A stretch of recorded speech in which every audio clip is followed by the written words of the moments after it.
नमस्कार। सृष्टि की सबसे पहली राशि मेष राशि।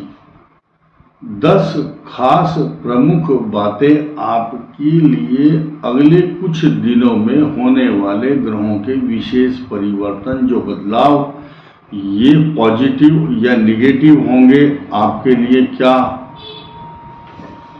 सतर्कता बरतनी चाहिए या आपको किन किन बातों का विशेष ध्यान रखना चाहिए। समय समय पर आप लोगों को अपने इष्ट मित्र, परिजन और हमारे सबसे हृदय से जुड़े हुए, विदेशों में रह रहे, भारत में रह रहे हमारे भाई बहन, बच्चे, परिवार, सब बड़े प्यार से 10 बातें आपके लिए छांट करके, अध्ययन करके, नियम पूर्वक आपको बताना चाहूँगा। आशा है कि आप ध्यान से सुनेंगे और इस पर अमल भी करेंगे। कारण क्या है कि मेष राशि के लिए योग कारक ग्रह शनि, बृहस्पति तो होते हैं, लेकिन सबसे ज्यादा कष्ट कारक इनकी कुंडली में या राशि में या गोचर ग्रहों के अनुसार ट्रांजिट में जो बुध ग्रह है, उसका जो संचरण है, उसका ट्रांजिट है, वो कष्टकारक होता है। अब वो क्या कष्ट देता है, किसको देगा, किस किस स्थान पर, किस भाव पर, तो मैं पहले आपको समझाऊं कि कौन कौन सी ग्रह स्थिति कहां कहां है। आपकी राशि पर अभी बृहस्पति और सूर्य, ये 2 ग्रह चल रहे हैं।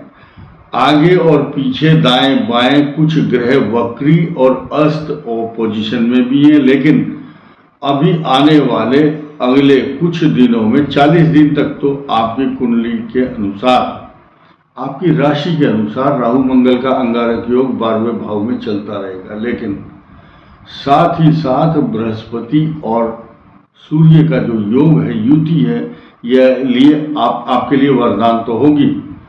लेकिन राहु मंगल का अंगारक योग पाप कर्तन योग से पीड़ित है। एक तो करेला कड़वा और फिर नीम के वृक्ष के ऊपर चढ़ जाए तो अधिक कड़वा हो जाता है। तो मेष राशि के 12 भाव में एक तो राहु मंगल का अंगारक योग जो हानि का स्थान है, वही 2 पाप ग्रह भी हैं, और साथ ही साथ पाप कर्तन योग यानी कि पैरों में चोट लगना, नेत्र पीड़ा, अचानक बैंक के माध्यम से फ्रॉड हो गया, किसी ने चीटिंग कर लिया, झूठ बोल करके, मीठा बोल करके आपसे धन ले लिया, तो you should be very very careful regarding this matter. I will tell you 10 points only. Number 1, आपका जो फाइनेंशियल हाउस है उसकी कंडीशन अब से 15 दिन के बाद अच्छी हो जाएगी। खर्च हो रहा है, उसका इस बात से कोई लेना देना नहीं है, नुकसान अपनी जगह है, लेकिन आय के स्रोत अच्छे हो जाएंगे तो उस बात का हानि से कोई मतलब नहीं। हानि देने वाला ग्रह अलग और धन देने वाला ग्रह अलग। ठीक इसी प्रकार आपकी शारीरिक दृष्टि से जो आ रही कुछ समस्याएं, नेत्र पीड़ा, क्रोध, अधिक खर्च, अधिक व्यर्थ की भागदौड़, अशांति, आपका पैर जो है घर से बाहर ही रहेगा। एक्टिवा, कार लेकर के आप घूमते रहेंगे। बिजी विदाउट वर्क, काम होना ना होना बाद की बात है, काम नहीं होगा, लेकिन व्यस्त रहेंगे आप और बार बार कहेंगे काम ही नहीं बन रहा, मैं तो बहुत बिजी चल रहा हूं आजकल। ऐसा बिजी आदमी किस काम का, जो काम कुछ ना करता हो या उसके आउटपुट नहीं मिल रहा है।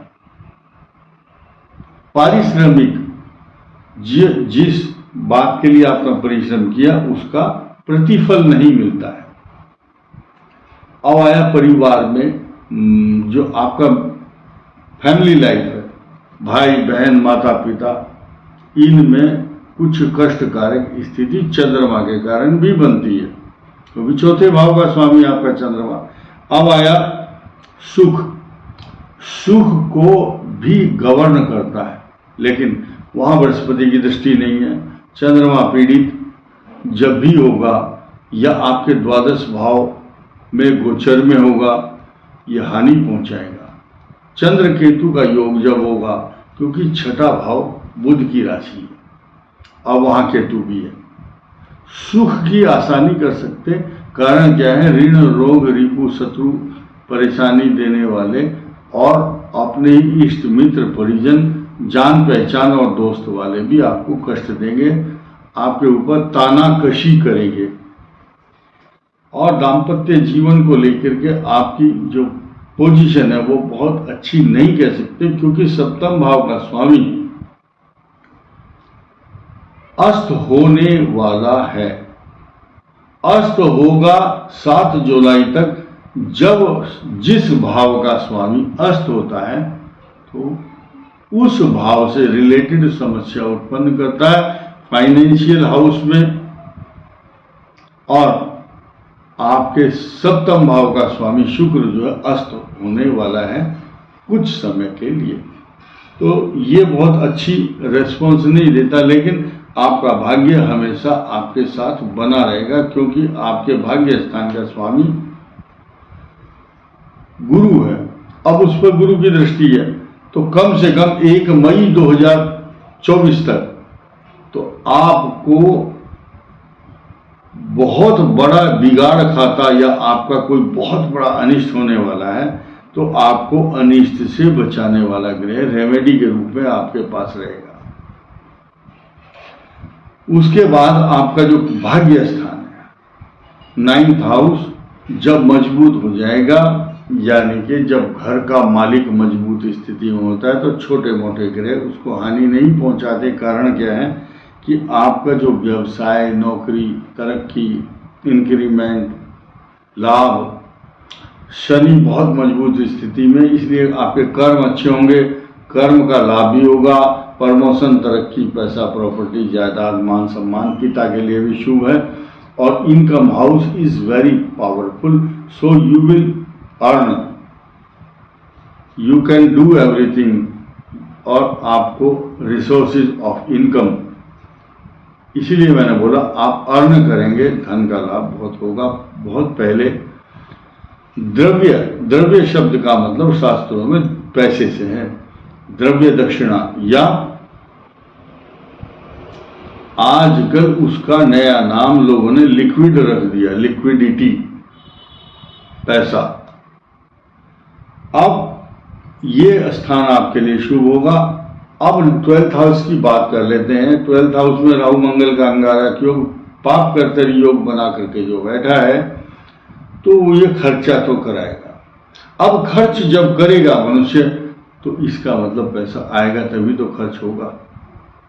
तो आपके लिए अच्छी पोजीशन बनने जा रही है, ऐसा ग्रहों का विश्लेषण बता रहा है। इस वीडियो में इतना ही। धन्यवाद।